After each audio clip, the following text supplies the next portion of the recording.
ಹಾಗೆ ಸಿಕ್ಕ ವಿವಾದಗಳ ಪೈಕಿ ಅತಿ ಹೆಚ್ಚು ಸ್ಟ್ರಾಂಗ್ ಆದಂಥದ್ದು ಮತ್ತು ಹೆಚ್ಚು ಜನರಿಗೆ ತಲುಪಲು ಸಾಧ್ಯವಾಗಿರುವಂಥದ್ದು ವಕ್ಫ್ ವಿವಾದ, ವಕ್ಫ್ ಬೋರ್ಡ್ನ ದಬ್ಬಾಳಿಕೆ. ಇದರ ವಿರುದ್ಧ ಬಿಜೆಪಿ ಹೋರಾಟವನ್ನು ಸಂಘಟಿಸಿದೆ. ಹೀಗೆ ಹೇಳಿದ್ರೆ ಅರ್ಧ ಸತ್ಯ ಹೇಳದಂಗೆ. ವಕ್ಫ್ ದಬ್ಬಾಳಿಕೆಯ ವಿರುದ್ಧ ಬಿಜೆಪಿಯ ಎರಡೂ ಬಣಗಳು ಹೋರಾಟವನ್ನು ಸಂಘಟಿಸಿದ್ದಾವೆ. ಬಸನಗೌಡ ಪಾಟೀಲ್ ಯತ್ನಾಳರ ನೇತೃತ್ವದಲ್ಲಿ ರಾಜ್ಯಾಧ್ಯಕ್ಷ ವಿಜಯೇಂದ್ರ ವಿರೋಧಿ ಬಣ 25ನೇ ತಾರೀಖಿನಿಂದ ಹೋರಾಟ ಶುರು ಮಾಡ್ತೀವಿ ಅಂತ ಘೋಷಣೆ ಮಾಡಿದ್ರು. ಅದಾದ ನಂತರ ವಿಜಯೇಂದ್ರ ಅವರು 3 ತಂಡಗಳನ್ನು ರಚನೆ ಮಾಡಿ ಈ ಹೋರಾಟ 22ರಿಂದಲೇ ಶುರುವಾಗುತ್ತೆ ಅಂದ್ರು. ಇವತ್ತು 22ನೇ ತಾರೀಕು. ರಾಜ್ಯಾಧ್ಯಕ್ಷ ವಿಜಯೇಂದ್ರರ ನೇತೃತ್ವದಲ್ಲಿ ಈ ಹೋರಾಟದ ರೂಪುರೇಷೆಗಳ ತಯಾರಾಗಿದ್ದಾವೆ. ವಿಜಯೇಂದ್ರರ ನೇತೃತ್ವದಲ್ಲಿ ಒಂದು ತಂಡ, ವಿಪಕ್ಷ ನಾಯಕ ಆರ್ ಅಶೋಕ್ ಅವರ ನೇತೃತ್ವದಲ್ಲಿ ಇನ್ನೊಂದು ತಂಡ, ವಿಧಾನ ಪರಿಷತ್ ವಿಪಕ್ಷ ನಾಯಕ ಚಲವಾದಿ ನಾರಾಯಣಸ್ವಾಮಿ ಅವರ ನೇತೃತ್ವದಲ್ಲಿ ಮತ್ತೊಂದು ತಂಡ. ಈ ತಂಡಗಳಲ್ಲಿ ರೆಬೆಲ್ಸ್ ನಾಯಕರಿಗೂ ಒಬ್ಬೊಬ್ಬರಿಗೆ ಸ್ಥಾನ ಕೊಡಲಾಗಿದೆ.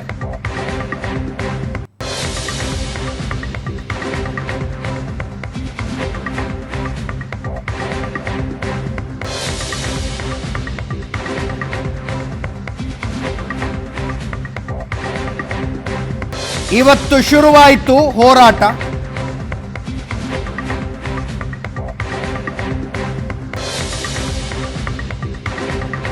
ವಿಜಯೇಂದ್ರರ ವಿರೋಧಿ ಬಣದ ಯಾವೊಬ್ಬ ನಾಯಕರು ಹೋರಾಟದ ಹತ್ರ ಸುಳಿಲಿಲ್ಲ.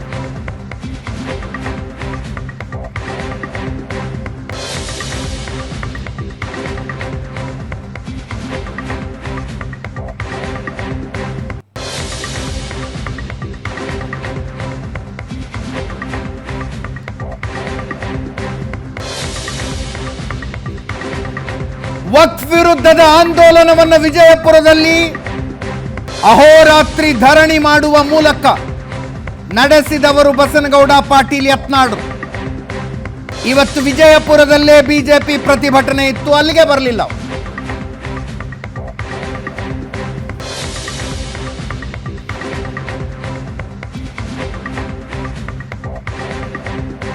ಯತ್ನಾಳ್, ರಮೇಶ್ ಜಾರಕಿಹೊಳಿ, ಜೊಲ್ಲೆ, ಲಿಂಬಾವಳಿ, ಸಿದ್ದೇಶ್ವರ್ ಯಾರೂ ಇರಲಿಲ್ಲ. ಕೊಡಗಿನ ಮಡಿಕೇರಿಯಲ್ಲಿ ನಡೆದ ಪ್ರತಿಭಟನೆಯಲ್ಲಿ ಪ್ರತಾಪ್ ಸಿಂಹ ಇದ್ದು.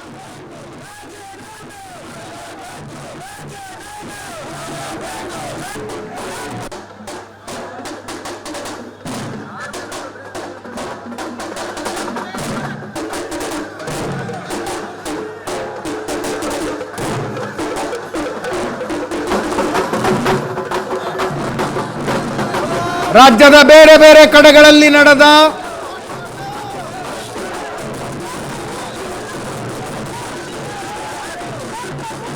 ಪ್ರತಿಭಟನೆಯ ದೃಶ್ಯಗಳನ್ನು ನೋಡ್ತಾ ಇದ್ದೀರಿ.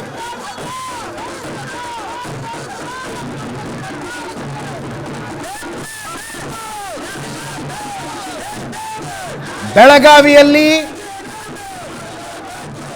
ರಮೇಶ್ ಜಾರಕಿಹೊಳಿ ಪ್ರತಿಭಟನೆಗೆ ಬರಲಿಲ್ಲ. ಚಿಕ್ಕೋಡಿಯಲ್ಲಿ ಪ್ರತಿಭಟನೆ ಆಯಿತು, ಅಣ್ಣಾ ಸಾಹೇಬ್ ಜೊಲ್ಲೆ ಅವರು ಬರಲಿಲ್ಲ. ವಿಜಯಪುರದಲ್ಲಿ ಪ್ರತಿಭಟನೆ ಆಯಿತು, ಬಸನಗೌಡ ಪಾಟೀಲ್ ಯತ್ನಾಳರು ಬರಲಿಲ್ಲ.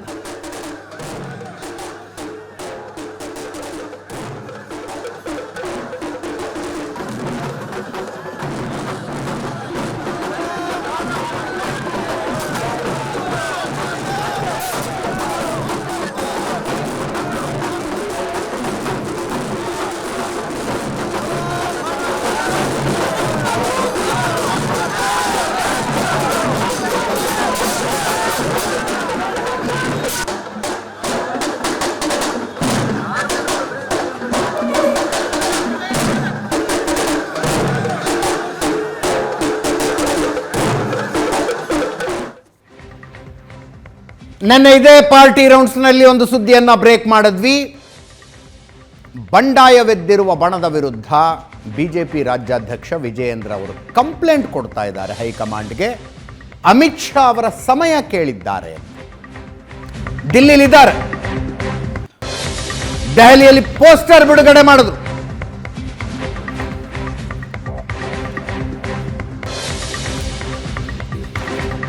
ರಾಜ್ಯ ಮಟ್ಟದ ನಾಯಕರು ಮಾತುಕತೆ ಮಾಡಿ ತಣ್ಣಗಾಗಿಸುವ ಹಂತದಲ್ಲಿ ಈ ಬಂಡಾಯ ಉಳ್ಕೊಂಡಿಲ್ಲ, ಈ ಅಸಮಾಧಾನ ಉಳ್ಕೊಂಡಿಲ್ಲ.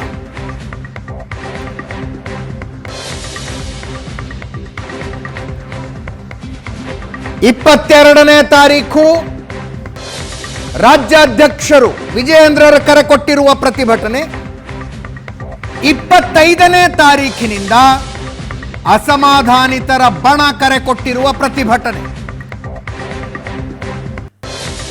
25ನೇ ತಾರೀಕು ಯತ್ನಾಳರ ನೇತೃತ್ವದಲ್ಲಿ ನಡೆಯಲಿರುವ ಪ್ರತಿಭಟನೆಗೆ ಬ್ರೇಕ್ ಹಾಕದೆ ಹೋದರೆ ರಾಜ್ಯದಲ್ಲಿ ಬಿಜೆಪಿಗೆ ದೊಡ್ಡ ಮುಜುಗರ ಆಗತ್ತೆ ಅಂತ ವಿಜಯೇಂದ್ರ ಮತ್ತು ಅವರ ಬೆಂಬಲಿಗರು ವಾದಿಸ್ತಾ ಇದ್ದಾರೆ. ಈಗ 25ನೇ ತಾರೀಕು ಅಸಮಾಧಾನಿತರ ನೇತೃತ್ವದಲ್ಲಿ ವಕ್ಫ್ ವಿರುದ್ಧದ ಹೋರಾಟ ಆರಂಭಗೊಳ್ಳುತ್ತೋ ಗೊಳ್ಳೋದಿಲ್ಲ, ಕುತೂಹಲ.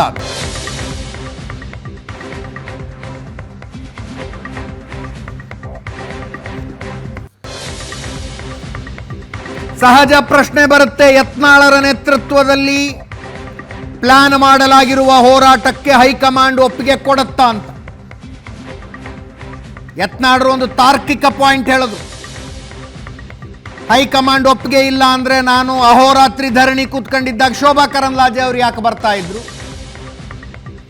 ಜಾಯಿಂಟ್ ಪಾರ್ಲಿಮೆಂಟರಿ ಕಮಿಟಿ ಅಧ್ಯಕ್ಷತೆಯನ್ನು ವಹಿಸಿಕೊಂಡಿರುವ ಜಗದಂಬಿಕಾ ಪಾಲ್ ಯಾಕೆ ಬರ್ತಾ ಇದ್ರು ಅಂತ ಯತ್ನಾಳರ ಪ್ರಶ್ನೆ. ಅದು ಕೂಡ ಒಂದು ಲೆಕ್ಕಕ್ಕೆ ಸರಿಗೆ ಇದೆ.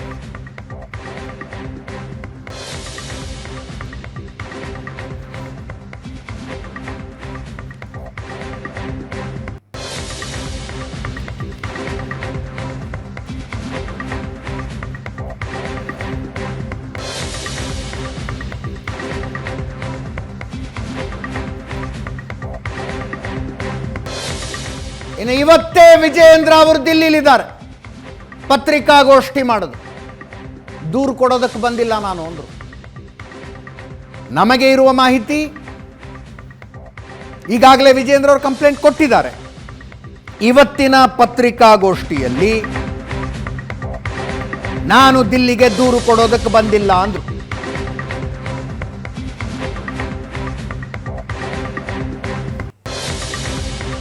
ನಾನು ಬಿಜೆಪಿ ರಾಜ್ಯಾಧ್ಯಕ್ಷ ಆಗಿರೋದು ದೂರು ಕೊಡೋದಕ್ಕಲ್ಲ, ಡಿಸೆಂಬರ್ ಒಳಗೆ ಬಿಜೆಪಿಯ ಎಲ್ಲಾ ಬಾಗಿಲುಗಳ ಒಂದಾಗ್ತವೆ. ಯತ್ನಾಳ್ ವಿರುದ್ಧ ನಾನು ಕಂಪ್ಲೇಂಟ್ ಕೊಟ್ಟಿಲ್ಲ. ನಾನು ರಾಜ್ಯಾಧ್ಯಕ್ಷ ಆಗಿರೋದು ಕಂಪ್ಲೇಂಟ್ ಕೊಡೋದಕ್ಕಲ್ಲ.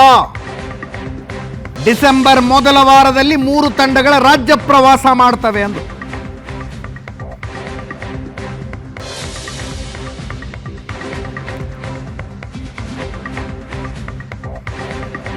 ಕೇಳಿಸ್ಕೊಳ್ಳಿ.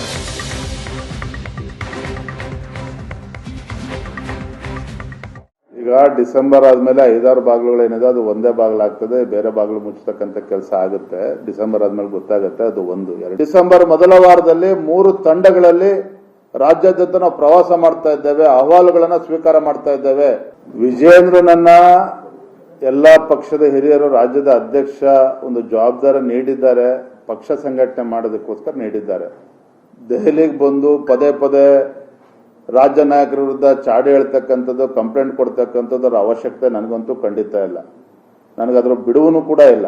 ಹಾಗಾಗಿ ನಾನು ದೆಹಲಿಗೆ ಬಂದು ಚಾಡಿ ಹೇಳ್ತಕ್ಕಂಥದ್ದಾಗಲಿ ಅದರ ಅವಶ್ಯಕತೆನೂ ಇಲ್ಲ, ಆ ಪ್ರಶ್ನೆನೂ ಉದ್ಭವ ಆಗೋದಿಲ್ಲ. ಈಗ ಡಿಸೆಂಬರ್ ಆದ್ಮೇಲೆ 5-6 ಬಾಗಿಲುಗಳು ಏನಿದೆ ಅದು ಒಂದೇ ಬಾಗಿಲಾಗ್ತದೆ, ಬೇರೆ ಬಾಗಿಲು ಮುಚ್ಚತಕ್ಕಂತ ಕೆಲಸ ಆಗುತ್ತೆ. ಡಿಸೆಂಬರ್ ಆದ್ಮೇಲೆ ಗೊತ್ತಾಗುತ್ತೆ. ಅದು 1-2 ಡಿಸೆಂಬರ್ ಮೊದಲ ವಾರದಲ್ಲಿ 3 ತಂಡಗಳಲ್ಲಿ ರಾಜ್ಯಾದ್ಯಂತ ನಾವು ಪ್ರವಾಸ ಮಾಡ್ತಾ ಇದ್ದೇವೆ, ಅಹವಾಲುಗಳನ್ನ ಸ್ವೀಕಾರ ಮಾಡ್ತಾ ಇದ್ದೇವೆ. ವಿಜಯೇಂದ್ರನನ್ನ ಎಲ್ಲಾ ಪಕ್ಷದ ಹಿರಿಯರು ರಾಜ್ಯದ ಅಧ್ಯಕ್ಷ ಒಂದು ಜವಾಬ್ದಾರಿ ನೀಡಿದ್ದಾರೆ, ಪಕ್ಷ ಸಂಘಟನೆ ಮಾಡೋದಕ್ಕೋಸ್ಕರ ನೀಡಿದ್ದಾರೆ. ದೆಹಲಿಗೆ ಬಂದು ಪದೇ ಪದೇ ರಾಜ್ಯ ನಾಯಕರ ವಿರುದ್ಧ ಚಾಡಿ ಹೇಳ್ತಕ್ಕಂಥದ್ದು, ಕಂಪ್ಲೇಂಟ್ ಕೊಡ್ತಕ್ಕಂಥದ್ದು ಅವಶ್ಯಕತೆ ನನಗಂತೂ ಖಂಡಿತ ಇಲ್ಲ. ನನಗದ್ರ ಬಿಡುವನು ಕೂಡ ಇಲ್ಲ. ಹಾಗಾಗಿ ನಾನು ದೆಹಲಿಗೆ ಬಂದು ಚಾಡಿ ಹೇಳ್ತಕ್ಕಂಥದ್ದಾಗಲಿ ಅದ್ರ ಅವಶ್ಯಕತೆನೂ ಇಲ್ಲ.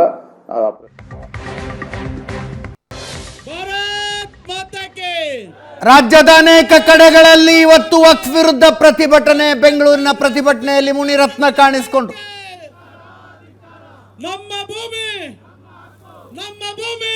ನಮ್ಮ ಭೂಮಿ ನಮ್ಮ ಹಕ್ಕು ಘೋಷವಾಕ್ಯ 1974ರ ಗೆಜೆಟ್ ನೋಟಿಫಿಕೇಶನ್ ಅನ್ನು ರದ್ದುಗೊಳಿಸಿ ಅಂತ ಆಗ್ರಹ.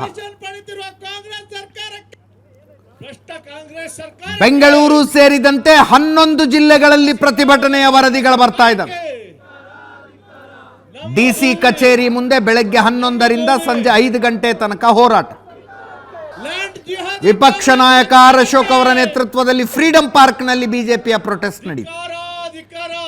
ಸಿಟಿ ರವಿ, ಶೋಭಾ ಕರಂದ್ಲಾಜೆ, ಪಿಸಿ ಮೋಹನ್ ಸೇರಿದಂತೆ ಅನೇಕ ಹಿರಿಯ ಮುಖಂಡರಿದ್ದರು. ವಕ್ಫ್ ಬೋರ್ಡ್ ಹಠಾವೋ ದೇಶ್ ಬಚಾವೋ ಘೋಷಣೆ. ಇನ್ನು ಬೆಳಗಾವಿ, ಶಿವಮೊಗ್ಗ, ಬಾಗಲಕೋಟೆ, ಕೊಡಗು, ಧಾರವಾಡ, ಕೊಪ್ಪಳ, ಮಂಡ್ಯ, ದಕ್ಷಿಣ ಕನ್ನಡ, ಕೋಲಾರ ಸೇರಿ ಅನೇಕ ಕಡೆಗಳಲ್ಲಿ ಬಿಜೆಪಿ ಪ್ರತಿಭಟನೆ ನಡೆಸಿತು. ಕಾಂಗ್ರೆಸ್ ಲ್ಯಾಂಡ್ ಜಿಹಾದ್ ಅನ್ನುವ ಪೋಸ್ಟರ್ಗಳನ್ನು ಹಿಡ್ಕೊಂಡಿದ್ರು ಬಿಜೆಪಿ ನಾಯಕರು.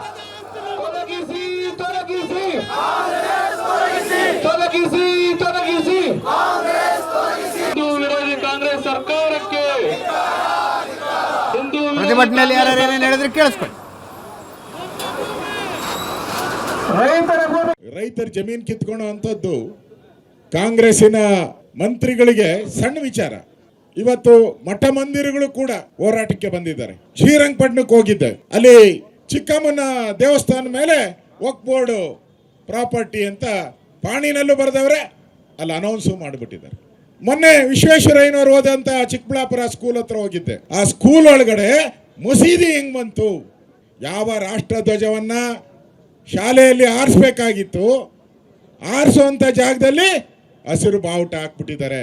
ನೆಕ್ಸ್ಟ್ ನಮ್ಮ ಪೊಲೀಸವರೆಲ್ಲ ಇದ್ದಾರೆ, ನಿಮ್ಮ ಟೋಪಿ ಮೇಲೂ ಒಂದು ಬಾವುಟ ಹಾಕ್ಬಿಟ್ರೆ ವಕ್ಫ್ ಬೋರ್ಡ್ ಅಂತ ನಿಮ್ಮ ಟೋಪಿನೂ ವಕ್ಫ್ ಬೋರ್ಡ್ ಆಗೋಗ್ಬಿಡ್ತದೆ. ಲಾಸ್ಟ್ ಕರ್ನಾಟಕ ರಾಜ್ಯಕ್ಕೆ ವಕ್ಫ್ ಬೋರ್ಡ್ ಅನ್ನೋದು ಒಂದು ಕ್ಯಾನ್ಸರ್. ಈ ಕಾಂಗ್ರೆಸ್ ಅವರು ಇವ್ರು ಬಂದಾಗೆಲ್ಲ ಎಲ್ಲ ಕಡೆನೂ ಪಾಕಿಸ್ತಾನ ಮಾಡಕ್ಕೆ ಹೋಗ್ತಾರೆ. 1995ರಲ್ಲಿ ವಕ್ಫ್ ಕಾಯ್ದೆಗೆ ಒಂದು ತಿದ್ದುಪಡಿ ತರ್ತಾರೆ. ಜನ ಇವತ್ತು ಕಾಂಗ್ರೆಸ್ಸಿಗೆ ಅಧಿಕಾರನೋ ಹೊರ ಕೊಟ್ಟಿದ್ದು, ಅಧಿಕಾರನೋ ಹೊರ ಕೊಟ್ಟ ಜನರನ್ನೇ ಭಸ್ಮ ಮಾಡ್ಲಿಕ್ಕೆ ಹೊಟ್ಟಿದೆ. ದಲಿತರ ಮನೆ ಕಟ್ಟಿರೋ ಜಾಗ, ಈ ಖಾತೆ ಇರೋ ಜಾಗನೂ ಕೂಡ ವಕ್ಫ್ ಬೋರ್ಡ್ ಅಂತೇಳಿ ಅದನ್ನೂ ವಕ್ಫ್ ಪ್ರಾಪರ್ಟಿ ಲಿಸ್ಟು. ಕೆಂಗಲ್ ಹನುಮಂತಯ್ಯನವ್ರು ಕಟ್ಟಿದ ವಿಧಾನಸೌಧನೂ ನಮ್ದು ಅಂತ ಹೇಳ್ತಾರೆ. ಅಂತ ಹೇಳಿದ್ರೆ ಈ ಸೊಕ್ಕು ಎಲ್ಲಿಂದ ಬಂತು? ಮತಾಂಧರಿಗೆ ಶಕ್ತಿ ತುಂಬ ಕೆಲಸ ಮಾಡ್ತಲ್ಲ, ಮತಾಂಧತೆಗೆ ಬಲ ಕೊಡೋ ಕೆಲಸ ಮಾಡ್ತಲ್ಲ, ಅದರಿಂದಾಗಿ ಆ ಕಾಯ್ದೆಗೆ ಬಲ ಬಂದಿರೋದು. ಮಾನ್ಯ ಮುಖ್ಯಮಂತ್ರಿ ಸಿದ್ದರಾಮಯ್ಯನವರೇ, ನೀವು ನಂದನವನ, ಚಂದನವನ, ಕರ್ನಾಟಕವನ್ನ ಸ್ಮಶಾನ ಮಾಡ್ಲಿಕ್ಕೆ ಹೊಟ್ಟಿದ್ದೀರಿ. ನೀವು ನಾವು ಹಿಂದೂಗಳಾಗಿ ಒಗ್ಗಟ್ಟಿನಲ್ಲಿ ಹೋರಾಟ ಮಾಡಲಿಲ್ಲ ಅಂತ ಹೇಳಿದ್ರೆ ಎಲ್ಲರ ಭೂಮಿಗೂ ಕಂಟಕ ಬರುತ್ತೋ ಇಲ್ವೋ, ಬಂದಿದೆಯೋ ಇಲ್ವೋ ನಿಮ್ಮ ಯೋಚನೆ ಮಾಡಿ. ಇದು ಪ್ರತಿಯೊಬ್ಬ ಹಿಂದೂವಿನ ಹೋರಾಟ ಆಗಿರ್ಬೇಕು. ಬಾಂಗ್ಲಾದೇಶದಲ್ಲಿ ಶೇಖ್ ಹಸೀನಾ ಅವರು ನಾವು ಓಡೋಗ ಮಾಡಿದ ಕೂಡಲೇ, ಅವ್ರ ದೇಶ ಬಿಟ್ಟು ಪಲಾಯನ ಮಾಡೋ ಮಾಡಿದ ಕೂಡಲೇ 1.25 ಕೋಟಿ ಹಿಂದೂಗಳ ಪರಿಸ್ಥಿತಿ ಏನಾಯ್ತು ಅಂತ ಯೋಚನೆ ಮಾಡಿದಿರಲ್ವ ನೀವು? ನಿಮ್ಮಲ್ಲಿ ಯಾವತ್ತು ಒಗ್ಗಟ್ಟು ಹೋಗುತ್ತೋ, ಯಾವತ್ತು ಹಿಂದೂಗಳು ನೀವು ಸಂಘಟಿತರಾಗಿರಲ್ವೋ, ಅವತ್ತು ನಿಮ್ಮನ್ನು ಕೂಡ ಹೆಕ್ಕಿ ಹೊಡಿತಾರೆ. 1992ರಲ್ಲಿ ನೀವು ಮುಂಬೈನಲ್ಲಿ ಆಗಿದಂತ ಘಟನೆಯನ್ನು ತೆಗೆದು ನೋಡಿ, ಎಲ್ಲಾ ಕಡೆಯಲ್ಲೂ ಕೂಡ ಹಿಂದೂಗಳು ಒಗ್ಗಟ್ಟಿಲ್ಲ ಅಂತಂದ್ರೆ ನಿಮ್ಮ ಮೇಲೆ ಆಕ್ರಮಣ ಆಗುತ್ತೆ. ಈ ಇಸ್ಲಾಂ ಇರ್ಬೋದು, ಕ್ರಿಶ್ಚಿಯಾನಿಟಿ ಇರ್ಬೋದು, ಭಾರತಕ್ಕೂ ಇಸ್ಲಾಮಿಗೂ ಏನ್ ಸಂಬಂಧ? ನಿಮಗೂ ಭಾರತಕ್ಕೂ ಯಾವ ಸಂಬಂಧನೂ ಇಲ್ಲ, ಯಾವ ಹಿನ್ನೆಲೆನೂ ಇಲ್ಲ. ನಿಮ್ಮ ಧರ್ಮದ ಯಾವ ಕುರುಹುಗಳಿಗೆ ಯಾವ ಹಿನ್ನೆಲೆ ಭಾರತದಲ್ಲಿದೆ ಹೇಳಿ ನೋಡೋಣ. ಆದ್ರೂ ಕೂಡ ಇದು ಅಲ್ಲಾಹುನ ಭೂಮಿ ಅಂತಾರೆ. ರೈತರ ಜಮೀನನ್ನ ನೀವು ನಮ್ದು ಅಂತ ಕ್ಲೇಮ್ ಮಾಡಿ, ದೇವಸ್ಥಾನದ ಒಂದು ಜಾಗ ಇದು ನಮ್ದೇ ಅಂತ ನೀವು ಕ್ಲೇಮ್ ಮಾಡಿದ್ರೆ ಇದು ಮೊಸರಲ್ಲಿ ಕಲ್ಲು ಅಂತ ಹೇಳ್ತಾರ? ಇಡೀ ಒಂದು ಬೆಟ್ಟ ತೆಗೆದು ನಮ್ಮ ತಲೆ ಮೇಲೆ ಹಾಕುವಂತ ವಿಷಯ ಅಂತಾನ ಹೇಳ್ಬೇಕಾ ನೀವೇ? ಈಗ ಇವತ್ತಿನ ದಿನ ಬಾಂಗ್ಲಾದೇಶಲ್ಲಿ ಏನೇನು ನಡೀತಾ ಇದೆ ಅನ್ನೋದು ನಮ್ಮ ಕಣ್ಮುಂದೆ ಇದೆ. ನಾಳೆ ದಿನ ಅದು ನಮ್ಮ ದೇಶದಲ್ಲಿ ಆಗಬೇಕು ಅಂತ ಈ ಉದ್ದೇಶ ಇಟ್ಕೊಂಡು ಹೊರಟಿದಾರ ಅಂತ ಅರ್ಥ ಆಗ್ಬೇಕು ನಮಗೂ. ಈ ಎರಡು ಸಮುದಾಯಗಳ, ಎರಡು ಧರ್ಮಗಳ ವಿರುದ್ಧ ಒಂದು ವಿಭಜನೆಯನ್ನು ತಂದು ದೇಶದಲ್ಲಿ ಮತ್ತೆ ಅಲ್ಲೋಲ ಕಲ್ಲೋಲ ಮಾಡೋ ಅಂತ ಒಂದು ದುರುದ್ದೇಶನೇ ಇದು ತುಂಬಾ ಒಂದು ಗಂಭೀರವಾದ ವಿಷಯ. ನಾವು ಮುನ್ನೆಚ್ಚರಿಕೆಯಿಂದ ನಡ್ಕೊಳ್ಳದೆ ಹೋದ್ರೆ ಇನ್ನೂ ನಮ್ಮ ಕೈಯಲ್ಲಿ ಏನೂ ಇರಲ್ಲ, ಕೈ ಮೀರಿ ಹೋಗುತ್ತೆ, ಏನೂ ಮಾಡೋಕ್ಕಾಗಲ್ಲ. ಅದಕ್ಕೇನೆ ಈ ಒಂದು ಹೋರಾಟ. ನಮ್ಮ ಜೊತೆಗೆ ನಮ್ಮ ಪೊಲಿಟಿಕಲ್ ಬ್ಯೂರೋ ಚೀಫ್ ಆನಂದ್ ಬೈದನಮನೆ ಇದ್ದಾರೆ, ಜೊತೆಗೆ ನನ್ನ ಕೊಲ್ಲಿಗ ಪ್ರಶಾಂತ್ ನಾಥು ಇದ್ದಾರೆ. ಮೊದಲಿಗೆ ಪ್ರಶಾಂತ್ ಹತ್ರನ ಹೋಗ್ತಾ ಇದ್ದೀನಿ. ಪ್ರಶಾಂತ್, ಸರಿ ಮಾಡಬಹುದು ಅನ್ಸುತ್ತಾ? ಇನ್ನು 22ನೇ ತಾರೀಕು ಇವತ್ತು ಒಂದು ಹೋರಾಟ ಶುರುವಾಗಿದೆ, ಇನ್ನೊಂದು ಬಣದವರು ಎಕ್ಸೆಪ್ಟ್ ಪ್ರತಾಪ್ ಸಿಂಹ ಬೇರೆ ಯಾರೂ ಬರಲಿಲ್ಲ. ಅಜಿತ್ ನೋಡಿ, ವಿಜೇಂದ್ರರು ಅಂದರೆ ಯಾವ ರಾಜ್ಯಾಧ್ಯಕ್ಷರು ಕೂಡ ಬಹಿರಂಗವಾಗಿ ಹೊರಗಡೆ ಬಂದು ಇಲ್ಲ ನಾನು ಇವ್ರ ವಿರುದ್ಧ ದೂರು ನೀಡಿದ್ದೀನಿ ಅಂತಕ್ಕಂಥದ್ದನ್ನು ಹೇಳಲಿ ಅಂದರೆ ಆ ನಿರೀಕ್ಷೆ ಕೂಡ ಮಾಡಲಿಕ್ಕೆ ಸಾಧ್ಯ ಇಲ್ಲ. It is not expected. ಆದರೆ ವಿಜೇಂದ್ರ ದಿಲ್ಲಿಗೆ ಹೋಗಿದ್ದು ಹೇಗಾದರೂ ಮಾಡಿ ಈ 2 ಯಾತ್ರೆಗಳನ್ನು ನಿಲ್ಲಿಸಿ ಈ ಮುಜುಗರದಿಂದ ನನ್ನನ್ನು ಕೂಡ ತಪ್ಪಿಸಿ ಅಂತಕ್ಕಂಥದ್ದನ್ನು ಹೈಕಮಾಂಡ್ಗೆ ಹೇಳಲಿಕ್ಕೆ ಹೋಗಿದ್ದಾರೆ ಅಂತಕ್ಕಂಥದ್ದು ಸ್ಪಷ್ಟ. ಅವರು ಜೆ ಪಿ ನಡ್ಡಾ ಅವರ ಸಮಯವನ್ನು ಕೂಡ ಕೇಳಿದರು, ಅಮಿತ್ ಶಾ ಅವರ ಸಮಯವನ್ನು ಕೂಡ ಕೇಳಿದರು. ನನಗನ್ಸುತ್ತೆ ಅಜಿತ್, ಹೈಕಮಾಂಡ್ ಇದನ್ನು ಹೇಗೆ ತೆಗೆದುಕೊಳ್ಳುತ್ತೆ ಅನ್ನೋದು ಭಾಳ ಮುಖ್ಯ ಆಗುತ್ತೆ. ಈಗ ಹೈಕಮಾಂಡ್ಗೆ Karnataka is not A priority as of now. ತಕ್ಷಣ 3.5 ವರ್ಷ ಇದೆ ಎಲೆಕ್ಷನ್. ಆಮೇಲೆ ನಾಳೆ ಬೆಳಗ್ಗೆ ಮಹಾರಾಷ್ಟ್ರದ ರಿಸಲ್ಟ್ಸ್ಗಳು ಬಂದ ನಂತರ ಏನಾಗುತ್ತೆ, ಒಂದು ವೇಳೆ ಮಹಾರಾಷ್ಟ್ರ ಬಿ ಜೆ ಪಿ ಗೆದ್ದರೆ ಏನಾಗುತ್ತೆ, ಮಹಾರಾಷ್ಟ್ರದಲ್ಲಿ ಬಿ ಜೆ ಪಿ ಸೋತ್ರೆ ಏನಾಗುತ್ತೆ, ಅದು ಕೂಡ ಕರ್ನಾಟಕದ ಈ ಬಿಕ್ಕಟ್ಟಿನ ಮೇಲೆ ಪರಿಣಾಮವನ್ನು ಬೀರುತ್ತೆ ಅಂತಕ್ಕಂಥದ್ದು ಸ್ಪಷ್ಟ. ಮತ್ತು ಯಾರಾದರೂ ಹಿರಿಯ ನಾಯಕರು ತೆಪ್ಪೆ ಹಾಕಬೇಕಾಗತ್ತೆ ಹೊರತು ಯಾರೋ ಉಸ್ತುವಾರಿಗಳು ಬಂದರು, ಲೋ ಪ್ರೊಫೈಲ್ ನಾಯಕರು ಬಂದರೆ ಅದು ತೇಪೆ ಹಾಕ್ಲಿಕ್ಕೆ ಸಾಧ್ಯ ಆಗತ್ತೆ ಅಂತ ನನಗೆ ಅನಿಸ್ತಾ ಇಲ್ಲ. ಒಂದು ಡೆಫಿನೆಟ್ ಫಾರ್ಮುಲಾ ಯಾಕಂದರೆ ನೋಡಿ, ರಾಜ್ಯಾಧ್ಯಕ್ಷರನ್ನಾಗಿ ವಿಜಯೇಂದ್ರರನ್ನ ಮಾಡಿದ್ದ್ಯಾರು? ಅಮಿತ್ ಶಾ ಅವರೇ ಮಾಡಿದ್ದು. ಎಸ್, ಇದೆಲ್ಲರಿಗೂ ಗೊತ್ತಿರತಕ್ಕಂಥ ವಿಚಾರ. ಲೋಕಸಭಾ ಚುನಾವಣೆಯಲ್ಲೂ ಕೂಡ ವಿಜಯೇಂದ್ರರ ನಾಯಕತ್ವದಲ್ಲಿ ಒಂದು ಟಿಕೆಟ್ ಹಂಚಿಕೆ ಆಯಿತು ಅನ್ನೋದು ಎಲ್ರಿಗೂ ಗೊತ್ತಿರುವ ವಿಚಾರ. ಆದರೆ ಇವತ್ತು ಬಹುಪಾಲು ನಾಯಕರು ಏನು ಹೇಳ್ತಿದ್ದಾರೆ, ನಾವು ವಿಜಯೇಂದ್ರರ ನಾಯಕತ್ವವನ್ನು ಒಪ್ಕೊಳ್ಳಲ್ಲ. ಬಿ ಜೆ ಪಿಯ ಒಂದು ಕ್ಯಾಡರ್ ಇದೆ, ಒಂದು ಪಾರ್ಟಿ ಬೇಸ್ ಇದೆ. ಇವತ್ತು ಜಿಲ್ಲಾ ಮಟ್ಟದ ಹೋರಾಟಗಳು ಜಿಲ್ಲಾಧಿಕಾರಿಗಳ ಕಚೇರಿ ಮುಂದೆ ನಡೆದಿದೆ. ಆದರೆ ಯಾರೂ ಕೂಡ ಬಹಿರಂಗವಾಗಿ ಯಾರ್ಯಾರು ವಿಜಯೇಂದ್ರರ ವಿರುದ್ಧ ಗುಟ್ಟೂರು ಹಾಕ್ತಿದ್ದಾರೋ ಅದರಲ್ಲಿ ಪ್ರತಾಪ್ ಸಿಂಹ ಬಿಟ್ಟರೆ ಉಳಿದವರು ಯಾರೂ ಕೂಡ ಆ ಒಂದು ಹೋರಾಟದಲ್ಲಿ ಪಾಲ್ಗೊಂಡಿಲ್ಲ. ಅದಕ್ಕೆ ಬದಲಾಗಿ ಹೈಕೋರ್ಟ್ಗೆ ಯಾವುದೋ ಒಂದು ಬೇರೆ ವಾಲ್ಮೀಕಿ ಪ್ರಕರಣದಲ್ಲಿ ಅರ್ಜಿಯನ್ನು ಸಲ್ಲಿಸ್ತಕ್ಕಂಥ ಒಂದು ಪ್ರಯತ್ನ ಆಗಿದೆ ಹೊರತು ವಕ್ಫ್ ಹೋರಾಟದಲ್ಲಿ ವಿಜಯೇಂದ್ರ ಕರೆ ಕೊಟ್ಟಿದ್ದ ಹೋರಾಟ ಅಥವಾ ಪಾರ್ಟಿ ಕರೆ ಕೊಟ್ಟಿದ್ದ ಹೋರಾಟದಲ್ಲಿ ಈ ರೆಬೆಲ್ಸ್ ನಾಯಕರು ಯಾರೂ ಪಾಲ್ಗೊಂಡಿಲ್ಲ. ಅದರ ಅರ್ಥ ಮತ್ತು ಅದೇ ಕಾರಣದಿಂದ ವಿಜಯೇಂದ್ರ ದಿಲ್ಲಿಗೆ ಹೋಗಿದ್ದಾರೆ. ದಿಲ್ಲಿಯ ನಾಯಕರು ನನಗನ್ಸುತ್ತೆ ಅಜಿತ್, ಈಗ ತಕ್ಷಣಕ್ಕೇನೋ ಬಂದು ಇಲ್ಲೇನೋ ಪರಿಹಾರ ಕೊಡ್ತಾರೆ ಅಂತಕ್ಕಂಥದ್ದು ಅನ್ನಿಸ್ತಾ ಇಲ್ಲ. ಪರಿಹಾರ ಏನು, ಫಾರ್ಮುಲಾ ಏನು ಅಂತಕ್ಕಂಥದ್ದು ಕೂಡ ಸ್ಪಷ್ಟ ಆಗಬೇಕಾಗತ್ತೆ. ಅಮಿತ್ ಶಾ ಅವರಿಗೆ ಟೈಮ್ ಸಿಗಬೇಕಾಗತ್ತೆ. ನಿಮ್ಮದು ಪಾರ್ಲಿಮೆಂಟ್ ಸೆಷನ್ ಶುರು ಆಗುತ್ತೆ. ಪಾರ್ಲಿಮೆಂಟ್ ಸೆಷನ್ನ ಸಂದರ್ಭದಲ್ಲಿ ಕರ್ನಾಟಕದಲ್ಲಿ ಏನು ಗಡಬಡಿ ಇದೆ ಅನ್ನುವ ಕಾರಣಕ್ಕೋಸ್ಕರ ಬಿ ಜೆ ಪಿ ಹೈಕಮಾಂಡ್ ಬಂದು ಇಲ್ಲಿ ಈ ಒಂದು ಜಗಳವನ್ನು ಬಗೆಹರಿಸ್ತಕ್ಕಂಥ ಪ್ರಯತ್ನವನ್ನು ಮಾಡೋದು. ಮತ್ತು ಜಗಳ ಬಗೆಹರಿಸಬೇಕಾದರೂ ಕೂಡ ಯಾರ ಪರವಾಗಿ ನಿಂತ್ಕೊಂಡ್ರೂ ಕೂಡ ಇನ್ನೊಂದು ಬಣ ಸಿಟ್ಟಿಗೆ ಹೇಳ್ತಕ್ಕಂಥ, ಇಲ್ಲಿ ಬರೀ ಯತ್ನಾಳ್ ಒಬ್ಬರೇ ಇಲ್ಲ, ಅವರು ಯತ್ನಾಳ್ ಜೊತೆ ಒಂದು ದೊಡ್ಡ ನಾಯಕರ ಗುಂಪಿದೆ. ಎಸ್, ಅದರಲ್ಲಿ ಮಾಜಿ ಸಂಸದರಿದ್ದಾರೆ, ಮಾಜಿ ಸಚಿವರುಗಳಿದ್ದಾರೆ. ಆಮೇಲೆ ಇಡೀ ಒಂದು ನಾಯಕರ ಗುಂಪು ಯಾವ ಹಂತಕ್ಕೆ ಹೋಗಲಿಕ್ಕೂ ತಯಾರಾಗಿರುತ್ತೆ. ಅದಕ್ಕೆ ಒಳಗಿರ್ತಕ್ಕಂಥ ಒಂದು ಗುಂಪು ಬೆಂಬಲವನ್ನು ವ್ಯಕ್ತಪಡಿಸ್ತಾ ಇದೆ. ಆ ಕಾರಣದಿಂದ ನನಗನ್ಸುತ್ತೆ it is not easy to resolve. ಆದರೆ ಈ 2 ಯಾತ್ರೆಗಳ ಹೋಗುವಂಥದ್ದೇನಾದರೂ ಹೈಕಮಾಂಡ್ ಒಂದು ರೀತಿಯಾಗಿರ್ತಕ್ಕಂಥ ತೇಪೆ ಹಚ್ಚಿ ಅದನ್ನು 2 ಯಾತ್ರೆಗಳನ್ನು ಹೋಗಬೇಡಿ ಅಂತಕ್ಕಂಥದ್ದನ್ನು ತಡೆ ಹಿಡಿಲಿಕ್ಕೆ ಸಾಧ್ಯ ಆಗುತ್ತಾ ಅನ್ನೋದ್ರ ಬಗ್ಗೆ ಕುತೂಹಲ ಇದೆ. ನನಗನ್ಸುತ್ತೆ ವಿಜೇಂದ್ರ ಮತ್ತು ಅಮಿತ್ ಶಾ, ವಿಜೇಂದ್ರ ನಡ್ಡಾ ಅವರ ಮಾತುಕತೆಯ ನಂತರ ಅದಕ್ಕೊಂದು ಸ್ಪಷ್ಟತೆ ಸಿಗುತ್ತೆ ಅಂತ ಅನ್ಸುತ್ತೆ. ಈಗ ವಿಜೇಂದ್ರ ಅವರು ಅಮಿತ್ ಶಾ ಅವರ ಆಯ್ಕೆ ಮತ್ತು ಬಿ ಜೆ ಪಿ ಹೈಕಮಾಂಡ್ ಆಯ್ಕೆ ಅಂದರೆ ತಾವು ಆರಿಸಿದ ವ್ಯಕ್ತಿ ಯಶಸ್ವಿಯಾಗುವಂತೆ ನೋಡಿಕೊಳ್ಳೋ ಜವಾಬ್ದಾರಿ ಕೂಡ ಅವ್ರ ಮೇಲೆ ಇರುತ್ತಲ್ವ. ಅಂದರೆ ವಿಜೇಂದ್ರ ಅವರ ಹಾದಿಯ ಮುಳ್ಳುಗಳನ್ನು ಪಕ್ಕಕ್ಕೆ ಸರಿಸಬೇಕಾಗಿರೋ ಕೆಲಸ ಅವರು ಆನ್ ಪ್ರಯಾರಿಟಿ ಮಾಡಬೇಕು ಅನ್ನುವಂಥದ್ದು ನಿರೀಕ್ಷೆ ಇರುತ್ತಲ್ವ ವಿಜೇಂದ್ರ ಅವ್ರಿಗೂ ಕೂಡ.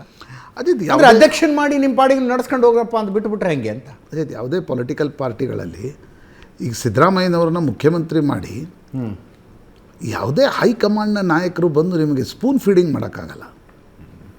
ದೈನಂದಿನ ಕ್ಯಾಬಿನೆಟ್ನ ಸಚಿವರನ್ನು ವಿಶ್ವಾಸಕ್ಕೆ ತೆಗೆದುಕೊಳ್ಳಿ, ಎಲ್ಲರನ್ನ ಒಟ್ಟಾಗಿ ನಡೆಸ್ಕೊಂಡು ಹೋಗಿ, ನಾವು ದಿನ ಬಂದು ಅಲ್ಲಿ ಕುಳಿತುಕೊಳ್ತೀವಿ, ನಾವೆಲ್ಲರಿಗೂ ಹೇಳ್ತೀವಿ ನೀವು ವಿರುದ್ಧ ಮಾತಾಡಬೇಡಿ, ಹಂಗೆ ಪಾಲಿಟಿಕ್ಸ್ನಲ್ಲಿ ಹಂಗೆ ಆಗಲ್ಲ. ಡಿ ಕೆ ಶಿವಕುಮಾರನ್ನು ರಾಜ್ಯಾಧ್ಯಕ್ಷರನ್ನಾಗಿ ಮಾಡಿ, ಇಲ್ಲ ನೀವು ಯಾವುದೇ ಕಾರಣಕ್ಕೂ ಕೂಡ ಡಿ ಕೆ ಶಿವಕುಮಾರ್ ಹೇಳಿದ್ದೇ ಫೈನಲ್ ಅಂತ ಹೇಳೋಕ್ಕಾಗಲ್ಲ. ಪಾಲಿಟಿಕ್ಸ್ನಲ್ಲಿ ಜೊತೆಗೆ ನೀವು ಹೈಕಮಾಂಡ್ ಒಂದು ಸಲ ನೇಮಕಾತಿಯನ್ನು ಮಾಡ್ಬೋದು, ಅದಾದ ನಂತರ ಜೊತೆಗೆ ತೆಗೆದುಕೊಂಡು ಹೋಗ್ತಕ್ಕಂಥ ಒಂದು ಜವಾಬ್ದಾರಿ ಆ ನಾಯಕತ್ವದ ಮೇಲಿರುತ್ತೆ. ಅಪ್ಪ ಅಮ್ಮ ಮದುವೆ ಮಾಡ್ಬೋದು, ದಿನಂಪ್ರತಿ ನೀನು ಸಂಸಾರ ಹೇಗೆ ನಡಿಬೇಕು ಅಂತಕ್ಕಂಥದ್ದನ್ನು ಬಂದು ಕೂತ್ಕೊಂಡು ಹೇಳಲಿಕ್ಕೆ ಸಾಧ್ಯ ಆಗಲ್ಲ. ಆ ಕಾರಣದಿಂದ ನನಗನ್ಸುತ್ತೆ ಹೈಕಮಾಂಡ್ ವಿಜಯೇಂದ್ರರಿಗೆ ನಿಶ್ಚಿತವಾಗಿ ಅಮಿತ್ ಶಾರ ಬೆಂಬಲ ವಿಜಯೇಂದ್ರರಿಗಿದೆ. ಅಮಿತ್ ಶಾ ಅವರೇ ಆಗ ನೋಡಿ, ಲೋಕಸಭಾ ಚುನಾವಣೆಯ ಮುಂಚೆ ಯಾಕೆ ವಿಜಯೇಂದ್ರರ ಅಧ್ಯಕ್ಷರಾಗಿ ಆಯ್ಕೆ ಮಾಡಲಾಯಿತು? ಆಗ ಹೈಕಮಾಂಡ್ಗೆ ಲೋಕಸಭಾ ಚುನಾವಣೆಯ ಸೀಟ್ಗಳು ಕರ್ನಾಟಕದಿಂದ ಬೇಕಿದ್ವು. 25ರಲ್ಲಿ ಅಟ್ಲೀಸ್ಟ್ 20 ತೆಗೆದುಕೊಂಡ್ರೆ ಕರ್ನಾಟಕದಲ್ಲಿ ಒಂದು ಲಾಭ ಆಗತ್ತೆ ಅಂತಕ್ಕಂಥದ್ದಿತ್ತು. 23ರ ಚುನಾವಣೆಯಲ್ಲಿ ಏನಾಗಿತ್ತು, ಬೊಮ್ಮಾಯಿ ಮುಖ್ಯಮಂತ್ರಿ ಇದ್ದರು. ಆಗ ಹೈಕಮಾಂಡ್ ಜೊತೆ ಯಡಿಯೂರಪ್ಪನವರೇ ಸ್ವತಃ ಪಾರ್ಲಿಮೆಂಟ್ರಿ ಬೋರ್ಡ್ ಮೆಂಬರ್ ಇದ್ದರು. ಆದರೆ ಅಂತಿಮವಾಗಿ ನೀವು ರಿಸಲ್ಟ್ಸ್ ತೆಗೆದುಕೊಂಡಾಗ ಏನು ಚರ್ಚೆ ಆಯಿತು? ಚಿಕ್ಕಮಗಳೂರಿನಲ್ಲಿ ಸಿ ಟಿ ರವಿ ಸೋಲಿಕ್ಕೆ ಯಾರು ಕಾರಣ ಆದರು? ನಾನಾ ರೀತಿಯಾಗಿರ್ತಕ್ಕಂಥ ಸೀಟ್ಗಳಲ್ಲಿ ಕೆಲ ಕ್ಷೇತ್ರಗಳಲ್ಲಿ BJP ಸೋಲಿಕ್ಕೆ ಯಾರು ಕಾರಣ ಆದರು?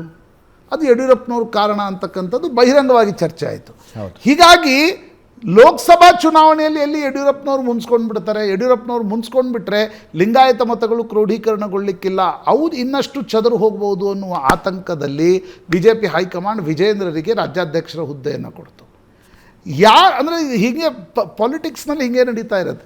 ನೀವು ಯಾರು ಮುನಿಸ್ಕೊಳ್ತಾರೋ ಅವರಿಗೆ ಚಾವಿ ಕೊಟ್ಟಾಗ ಯಾರು ಪಾರ್ಟಿಯಲ್ಲಿ ನಿಷ್ಠರಾಗಿದ್ರೋ ಈಗ ಅವರು ಮುನ್ಸ್ಕೊಂಡಿದ್ದಾರೆ. ಕರೆಕ್ಟ್. ಈಗ ಅವರನ್ನು ಮೊದಲು ಯಡಿಯೂರಪ್ಪನವ್ರನ್ನ ವಿಶ್ವಾಸಕ್ಕೆ ತೆಗೆದುಕೊಳ್ಳುವ ಜವಾಬ್ದಾರಿ ಬೊಮ್ಮಾಯಿ, ಜೋಶಿ ಈ ನಾಯಕರಿಗಿತ್ತು. ಈಗ ಬೊಮ್ಮಾಯಿ ಅವರನ್ನ, ಯತ್ನಾಳ್ರನ್ನ, ಬೆಲ್ಲದರನ್ನ ವಿಶ್ವಾಸಕ್ಕೆ ತೆಗೆದುಕೊಳ್ಳುವ ಜವಾಬ್ದಾರಿ ವಿಜಯೇಂದ್ರರ ಮೇಲಿದೆ. ಅದು ಸಾಧ್ಯ ಆಗುತ್ತಾ? ನನಗನ್ಸುತ್ತೆ ಅಜಿತ್, ನಾವು ಮೊನ್ನೆ ಕೂಡ ಇದ್ರ ಬಗ್ಗೆ ಭಾಳ ಡೀಟೇಲ್ ಚರ್ಚೆ ಮಾಡಿದ್ವಿ. ಟ್ರಸ್ಟ್ ಡೆಫಿಸಿಟ್ ಇದೆ, ಜೊತೆಗೆ ಕೆಲಸ ಮಾಡಿರ್ತಕ್ಕಂಥ ಅನುಭವ ಇಲ್ಲ, ಒಬ್ರಿಗೊಬ್ರು ಒಂದು ರೀತಿಯಾಗಿರ್ತಕ್ಕಂಥ ವರ್ಕಿಂಗ್ ರಿಲೇಷನ್ಸ್ ಬೇಕಾಗುತ್ತೆ. ಪಾಲಿಟಿಕ್ಸ್ನಲ್ಲಿರ್ಬೋದು, ಈಗ ನಾವು ಸಂಸ್ಥೆಯಲ್ಲೂ ಕೆಲಸ ಮಾಡುವಾಗ ಒಂದು ವರ್ಕಿಂಗ್ ರಿಲೇಷನ್ಸ್ ಬೇಕಾಗುತ್ತೆ. ಅವ್ರ ಸ್ಟ್ರೆಂತ್ ಏನು, ಅವ್ರ ವೀಕ್ನೆಸ್ ಏನು ಅನ್ನೋದನ್ನು ನಾಯಕ ಅಳೆದಾಗ ಮಾತ್ರ ಜೊತೆಗೆ ತೆಗೆದುಕೊಂಡು ಹೋಗ್ತಕ್ಕಂಥ ಪ್ರಯತ್ನ ಮಾಡಬೇಕಾಗತ್ತೆ. ನನಗನ್ಸುತ್ತೆ ಇಲ್ಲಿ ವರ್ಕಿಂಗ್ ರಿಲೇಷನ್ಸ್ ಇಲ್ಲ, ಟ್ರಸ್ಟ್ ಇಲ್ಲ. ನಾಳೆ 2028ರ ಪಾಲಿಟಿಕ್ಸ್ ಏನು ಅಂತಕ್ಕಂಥದ್ರ ಬಗ್ಗೆ ಅಸ್ಪಷ್ಟತೆ ಇದೆ. ಎಲ್ಲ ಸೇರ್ಕೊಂಡು ಇಷ್ಟೊಂದು ಸಮಸ್ಯೆ ಆಗಿದೆ. ಎಸ್, ಆನಂದ್ ಇದ್ದಾರೆ ನಮ್ಮ ಜೊತೆಗೆ ಲೈವ್ನಲ್ಲಿ. ಆನಂದ್ ಅವ್ರನ್ನ ಮಾತಾಡಿಸ್ತೀನಿ ಒಂದು ಸಣ್ಣ ಬ್ರೇಕ್ ಆದಮೇಲೆ.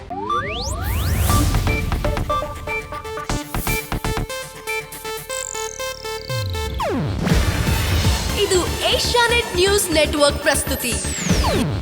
ನೀವು ನೋಡ್ತಿದ್ದೀರಾ ಏಷ್ಯಾನೆಟ್ ಸುವರ್ಣ ನ್ಯೂಸ್.